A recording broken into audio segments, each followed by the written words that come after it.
Adventure, ito na po yung tuloy ng video natin sa activity-based costing part 2. Tapos na natin ang mga terms and other concepts. Now, finally, we are going into the ABC procedures. Ito na yung pinakahintay nyo. Ano bang mga steps para ma-apply ko na ang ABC na yan, Sir Vicman? Step 1, identify the activities. Bakit? Kasi sila po ang gumagastos. Mga activity, sila ang dahilan kung bakit dumadami ang gastos. Or in short, step 2, malalaman mo yung dahilan, cost drivers. Step 3, compute the cost driver rates per step. So kung merong gastos, magkano, and then assign cost using ABC. Ibigay mo na ang gastos para sa mga resources at para sa mga products na ginawa nyo or service being offered. Bago ko ituloy ang aking discussion sa activity-based costing, I will give you an analogy. Kunyari, adventure sa pagpansit sa Tuguegarao City. Alam nyo naman po, ang Tuguegarao City ay pansitan capital of the Philippines. Kunyari, meron po tayong 5 na magkakaibigan. Sila po ay nagpansit, nagbatil patong, at only order po yan, pati soft drinks. Ang usapan, kanya-kanyang bayad or KKB. Eventually, dumating yung bill. 2 bilao. Okay, 2 bilao. And then, 5 na liters ng Cokes. Okay, Coke, 5 liters. At ngayon, ang nagastos nila ay 2,000 pesos. Yan. Ang tanong, paano natin i-allocate ngayon yung 2,000 pesos KKB? Maraming mga opsyon. Kung 5 kayo, maghati-hati kayo, magkano ba ang isa? Pwedeng equally, di ba? 400 pesos each. Di equally, pero ang masakit dyan, paano mas marami siyang nakain sa akin, mas marami siyang nainom, ako konti lang. Okay ba yan? O di magbigay tayo ng ibang paraan. Pitch in. Kung magkano ibigay mo, dadagdagan ko na lang. May nagbigay na ng 1,000. 1,000 na lang paghatian. Solve na. Ay, what? Ang ganda naman. Or, option 3. As you wish. O, sa akin, kasi ako, konti lang ang kinain ko. 5 pesos lang bayaran ko. Tinikman ko lang yung isang sili. Sa akin, bigay na ako 1K. And then, tig 250 nyo ng 4. Wow, galante. Per consumption na lang. So, tingin nyo. Kung mas marami kang nakain na pansit, mas marami kang nainom, dapat yun din ang babayaran mo. Okay, pwede yung sabihin, alam nga, i-compute ko pang nakain ko pansit, nainom ko. Hypothetical lang po ito kasi na analogy.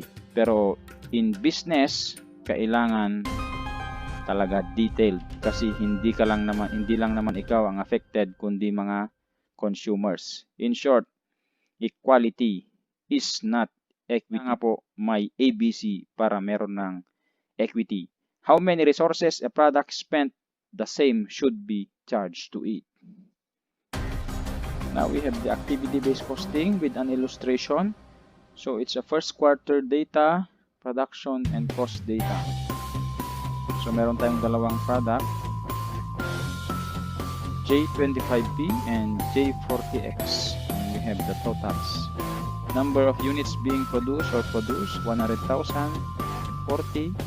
We have a total of 140. Machine hours in the assembly department. Dalawang department po kasi ito. Assembly and packaging. 6,000, 30, 36. And materials, meron tayong direct labor. Yun.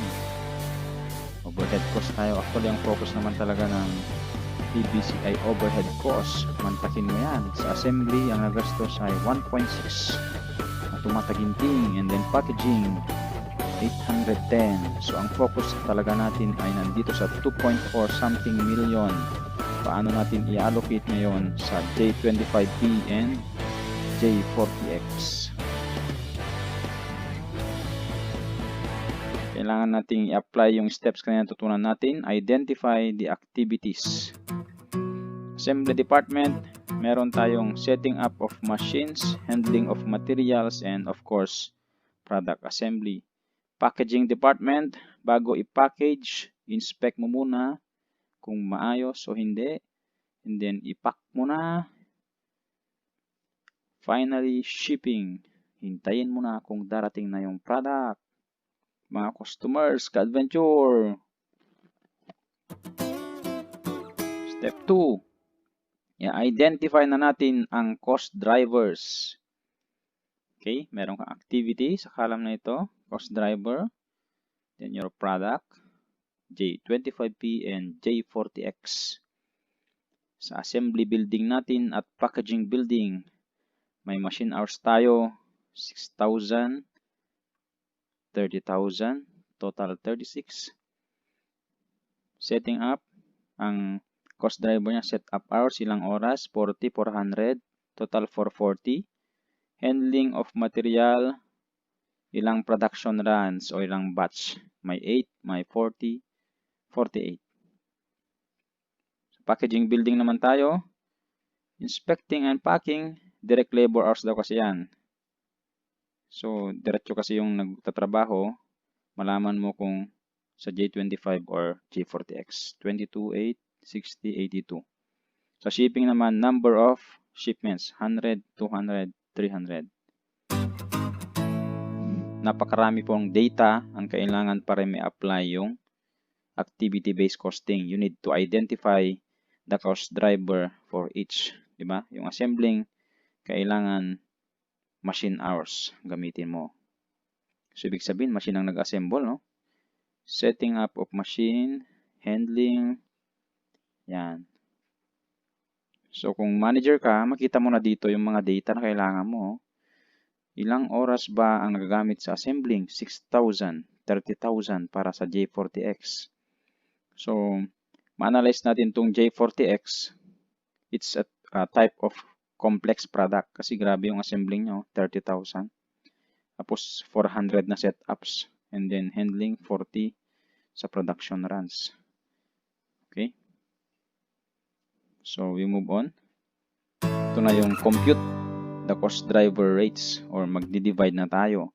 Kung sa assembling ang nagastos is 1,080,000, may 36,000 machine hour. Yung rate natin ngayon is 30 per machine hour. Okay? So, bawat machine hour may 30. Setting up of machines, 440 hours, 900 per setup. Mahal din, no? Handling of materials, 48 runs lahat. So, bawat batch, napagastos ka ng 3,000. Yan po yung assembly. Then, we have now yung packaging building. Inspecting, 414,000 ang nagastos na overhead. Then, divide mo yan ng direct labor hours, 82,800. 5 per direct labor. Shipping naman, 396, 300 shipments. And then, per shipment, 1,320. Kaya pala mahal din ng shipment sa mga Shopee, Lazada, ganyan, no? 1,320 per shipment. And then, total overhead is yan na po yung 2.400 ha. 2.4 something million na hinahanap natin ngayon. I-allocate natin. Step 4. 4 na tayo. Assign cost using ABC. So, tapat-tapat na lang ito. Sa assembling, meron kang 30 per machine hour. Yung na-compute natin kanina. So, pag nag-multiply tayo, 180 na yung kalalabasan na ma-allocate sa J25. Paano ba natin malalaman yan? Kasi 30 per machine hour, ilan ba kanina na assembling ang kailangan sa J25? So, itry natin ha. Yan o. So, J25, 6,000. Kapag i-compute nyo, ilabas nyo na lang yung calculator nyo. 6,000 times 30, 180, di ba? Kanina? 180,000. Ito naman, paano natin na-compute itong 900 sa J40X? Same process. Yung 30 na per assembling is multiply mo lang dito. Yan. 30,000. So, 30 times 30,000, 900,000, di ba? Okay? So, tama yung calculation natin, 900. Same step would be followed sa machine setup, handling, and then inspection, shipping. Okay? So, ang i-allocate mo kay J25P, 672,000. Kay J40X is 1,758,000. We will try to add 672 plus 1,758 and voila, pag pinagsama mo itong dalawa, 2,430,000, walang mistake sa ating allocation. Yung, tignan natin ang cost flow diagram ng ABC system. So, meron tayo dito sa one side is direct cost. Hindi natin ito actually problema kasi ang direct cost directly assigned naman kay J25 and J40X. Ibig sabihin, malaman mo kung magkano ang direct material, direct labor ni J25, i-charge mo sa kanya. Direct labor, direct material ni J40X, i-charge mo sa kanya. So our main concern now is manufacturing overhead, which is divided into assembly and packaging building.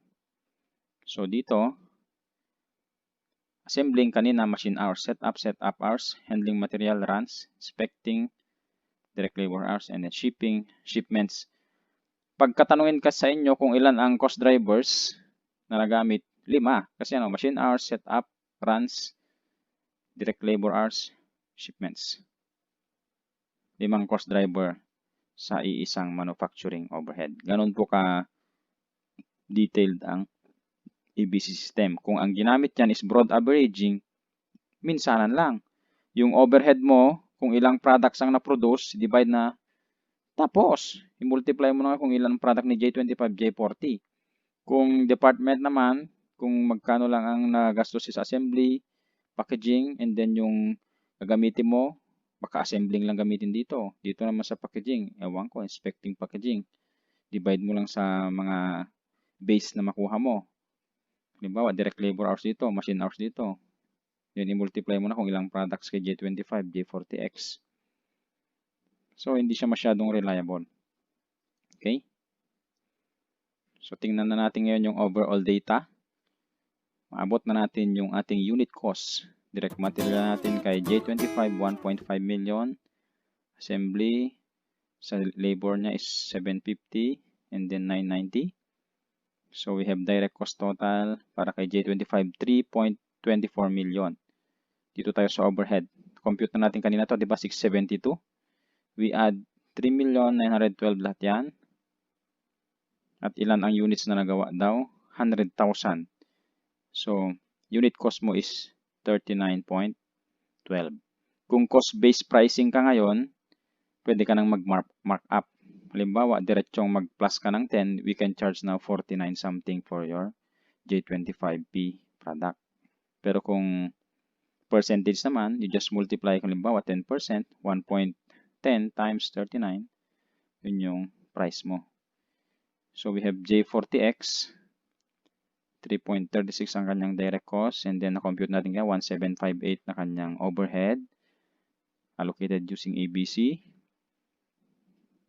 5 million yung kanyang gastusin. Kaya medyo complicated tong J40X.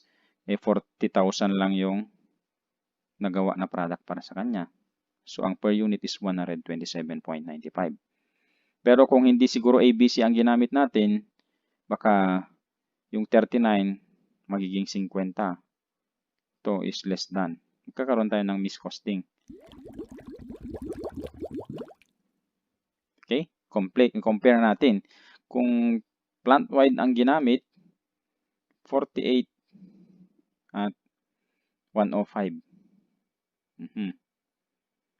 Then department, 41, 123. TBT base, 39, 127. Kita nyo yung diferensya? Kung ako tanungin nyo, ang pinaka-accurate ito ay activity-based costing system. Plant-wide, ang layo. 48.39, no? Parang 9 pesos ang difference. Dito naman, 105, 127, no? 12 pesos. Mantakin mo kung ilang units ang multiply mo dyan.